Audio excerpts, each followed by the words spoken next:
Vamos con la definición de acromegalia. La acromegalia es una afección poco frecuente. Se presenta cuando la hipófisis produce demasiada hormona de crecimiento. Esta es una enfermedad crónica causada por una lesión de la glándula pituitaria o hipófisis que se caracteriza por un aumento de tamaño desproporcionado de manos, pies, mandíbulas y de la nariz. Bueno, la acromegalia va a estar causada en el 98% de los casos por un tumor secretor de la hormona del crecimiento, que va a estar localizado en la hipófisis, mientras que las causas hipofisiarias son muy raras. Esto no es muy común de ver. Casi todos los pacientes acromegálicos van a padecer adenomas hipofisiarios perfectamente definidos, esto en un 95% de los casos. El tamaño suele ser más voluminoso y el comportamiento más agresivo en los pacientes más jóvenes. La mayoría de los casos es inducida por un tumor hipofisiario secretor de la hormona del crecimiento y es más raramente por la hiperplasia hipofisiaria o la secreción ectópica de la hormona del crecimiento, o también puede por la liberación de la hormona liberadora de la hormona del crecimiento. Los tumores que producen invasión local se les va a denominar adenomas invasores, y los carcinomas productores de la hormona del crecimiento son raros y se diagnostican solo por la presencia de metástasis. Fisiopatología. La acromegalia se debe en más del 90-95% de los casos a un adenoma somatótropo de la hipófisis anterior. Los efectos del exceso de la hormona de crecimiento pueden ser de predominio somático, los cuales son de aparición lenta y progresiva. En el momento del diagnóstico, los pacientes suelen presentar crecimiento excesivo de las extremidades, como son las manos y los pies. Esto es muy evidente ya que un paciente con acromegalia, sus manos y sus pies tienden a ser casi a veces lo doble de grande de una persona normal. Suelen también manifestar una voz más ronca por el crecimiento de la faringe. También puede haber bocio y puede haber un crecimiento de todos los órganos.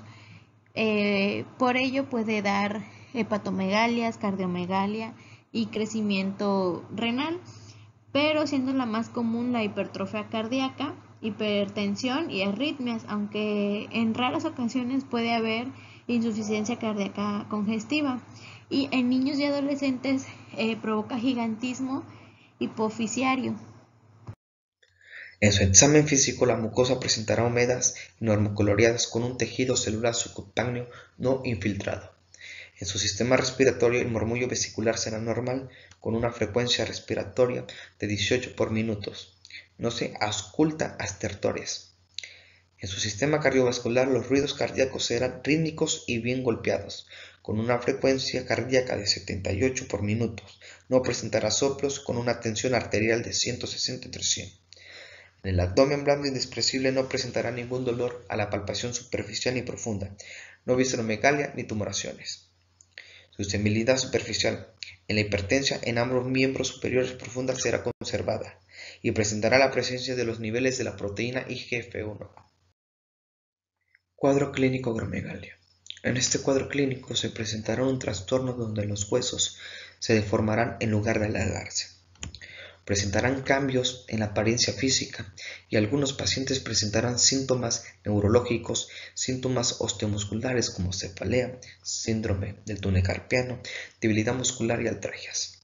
Principalmente presentarán deformaciones óseas, hipertensión, hepatomegalia, prognactismo, que son deformaciones faciales, diátesis dentaria, los dientes separados, dolor de las articulaciones temporomandibular y algunos rasgos faciales como por ejemplo nariz, boca, lengua, oreja más grandes. Método diagnóstico. Existen tres tipos de método de diagnóstico. El primero es la medición de la hormona de crecimiento y de IGF. En esta prueba el médico tomará una muestra de sangre para medir los niveles de la hormona de crecimiento y de IGF-1. Si tienes niveles elevados de esta hormona, puede sugerir que tienes acromegalia. La siguiente es la prueba de supresión de la hormona de crecimiento.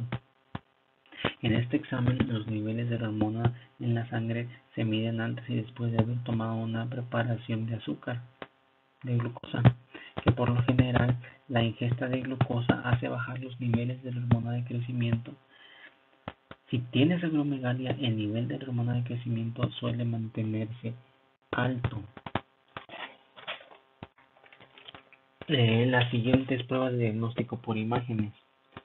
Es probable que el médico también te recomiende hacer un procedimiento de diagnóstico por imágenes como una resonancia magnética para localizar y medir el tamaño de algún tumor en la glándula pituitaria. Si no se detectan tumores hipofisiarios, el médico puede buscar tumores no hipofisiarios como la causa de los altos niveles de la hormona de crecimiento. Diagnóstico de certeza. El diagnóstico de acromegalia requiere la demostración de concentraciones elevadas de hormona de crecimiento, factor de crecimiento insulínico tipo 1. En caso de un exceso de hormonas de crecimiento, debe realizarse una resonancia magnética del área del hipotálamo hipofisiaria para confirmar el origen de exceso de hormona de crecimiento. Tratamiento. Hay 3 tratamientos terapéuticos y estas son tratamiento quirúrgico, tratamiento médico y tratamiento radioterapia.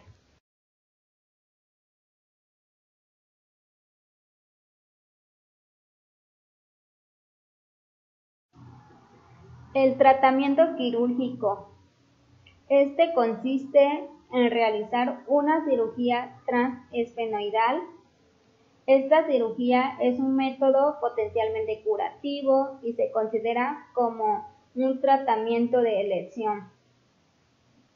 El tratamiento médico. Este consiste en aplicar medicamentos que son análogos de somatostatina, como son otreotida de liberación lenta, laneotida, pasireotida y por último, prednisone. Este es un antagonista del receptor de hormonas de crecimiento. Y el último tratamiento, que es radioterapia,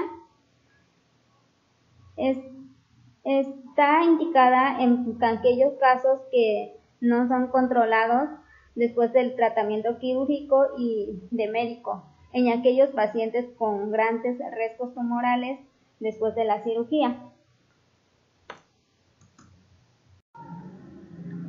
El pronóstico de acromegalia, pues un tratamiento eficaz va a ser aquel que mantiene una concentración sérica de hormonas de crecimiento menor de 46 picomol por litro y el factor de crecimiento insulínico tipo 1 dentro del rango normal para el sexo y la edad, disminuye la mortalidad en relación con la población general. En pacientes no tratados con acromegalia, la mortalidad debida a enfermedades del sistema cardiovascular respiratorio y enfermedades neoplásicas es 2 a 4 veces mayor que en la población general. Bueno, compañeros, les presentaré el caso clínico de acromegalia. Bueno, la acromegalia es una afección poco frecuente. Se presenta cuando la hipófisis produce demasiada hormona de crecimiento. Esta es una patología generada a partir de una producción excesiva de hormona de crecimiento. Entre sus principales manifestaciones se encuentran hiperdrosis, visceromegalia, síndrome de túnel carpal y cambios en la estructura del tejido conectivo. Bueno, en la introducción, la acromegalia corresponde a una patología rara, crónica y progresiva que se produce a partir de una producción anormalmente alta de la hormona de crecimiento, generalmente provocada por un adenoma hipofisiario. La importancia de esta patología radica en que, además de la sintomatología que presentan los pacientes, pueden desarrollarse complicaciones mortales. Caso clínico. Bueno, en el caso clínico es un masculino de 35 años, agricultor, por motivo de consulta de historia de cefalea ocasional, perestiasis en dedos 3 a 5 de ambas manos y disminución progresiva de la agudeza visual. Al profundizar en la historia clínica, el paciente refiere hiperdrosis, crecimiento reciente de sus manos y pies, indica que ha tenido que cambiar de zapatos porque aumentó de talla y además indica cambios recientes en su estructura facial. Además de estos hallazgos, se documentaron cifras de presión arterial elevada, por lo que se le realizó diagnóstico de hipertensión arterial y presentaba glicemias alteradas en ayunas y postprandiales, compatibles con intolerancia a los carbohidratos. Bueno, y aquí podemos ver una fotografía comparativa de los rasgos sociales de 2015 y 2020 del paciente en estudio. Vemos como en la foto de la mano derecha, vemos como le ha crecido el mentón, las orejas, la cabeza también. Pues esto es parte de esta enfermedad.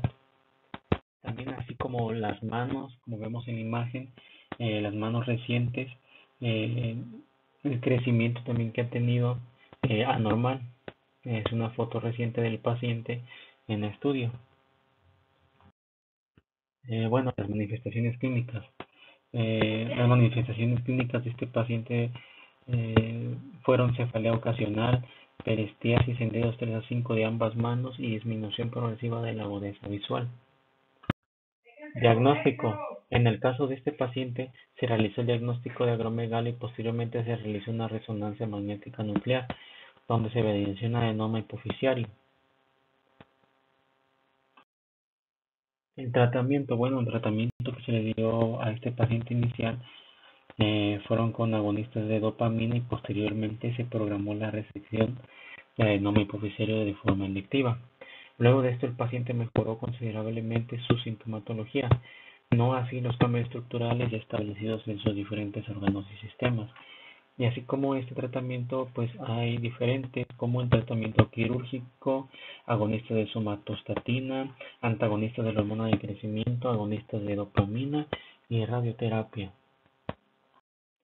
Bueno, y la discusión. En la presentación de este caso clínico se evidencia la importancia de conocer acerca de la acromegalia, debido al impacto clínico y patológico que puede tener en el paciente, además de las patologías asociadas como la hipertensión y la diabetes mellitus. En dicho caso, el paciente se presentó con un agroscore sugestivo de acromegalia. Sin embargo, las pruebas hormonales de laboratorio fueron concluyentes. Y bueno, esto ha sido todo del caso clínico de acromegalia. Muchas gracias.